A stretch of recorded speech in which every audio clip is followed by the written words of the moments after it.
ایک حدیث میں آپ فرماتے ہیں العبادۃ فی الحرج کالہجرۃ الی، کہ فتنوں کے دور میں، گمراہیوں کے دور میں عبادت کرنا آپ فرماتے ہیں ایسے ہے جس طرح کہ میری طرف ہجرت کرنا ہو، کہ جس طرح آپ صلی اللہ علیہ وسلم کی طرف ہجرت کرنا ہو، اگرچہ ہم آج سے آپ صلی اللہ علیہ وسلم کے 1450 سال کے بعد آج ہم ہیں،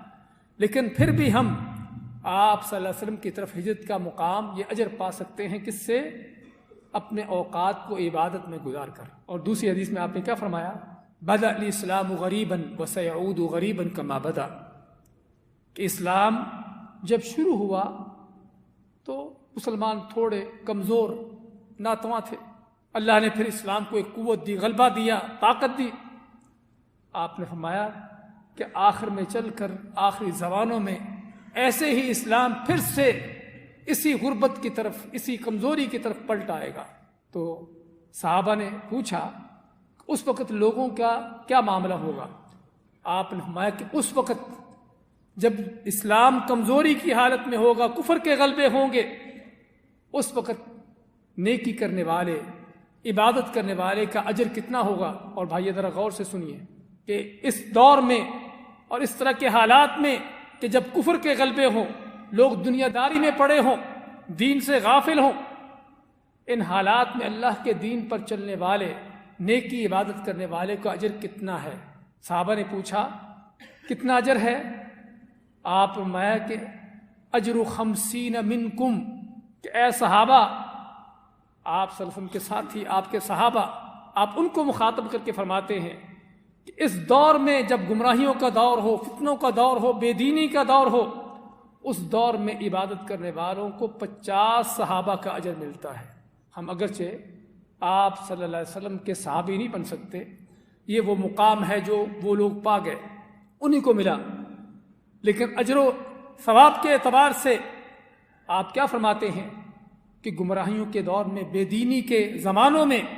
عبادت کرنے والے کو 50 صحابہ کے اجر کے مطابق اس کو اجر ملتا ہے، اس کے برابر اس کو اجر ملتا ہے۔ صحابہ نے پوچھا اس کی وجہ کیا ہے؟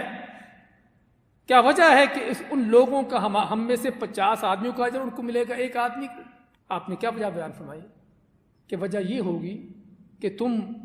سبھی ایمان پر ہو، سبھی ہدایت پر ہو، تمہیں کوئی ہدایت سے، ایمان سے روکنے والا کوئی نہیں۔ ہاں اسلام کے شروع میں تھا، کچھ تنگی کے چند سال گزرے، اس کے بعد اسلام کا غلبہ تھا، اسلام کی قوت تھی، اس کی طاقت تھی، اس کی شان و شوکت تھی، تو ہر عبادت کرنے والا، نیکی پر چلنے والا، اس کے ساتھ لوگ تھے، اس کی حمایت کرنے والے، اس کی مدد کرنے والے، اس کو نیکی پر چلانے والے، اس کو برائی سے روکنے والے۔ لیکن برائیوں کے اس دور میں جو ہم گزار رہے ہیں، جس میں چاروں طرف بے دینی ہے، برائی ہی برائی ہے، دنیا ہی دنیا ہے، نہ آپ نہ خود انسان کے اندر نیکی پر چلنے کا جذبہ، نہ اس کے گھر والے اس کو نیکی پر چلانے کے لیے تیار، نہ اس کا ماحول، معاشرہ،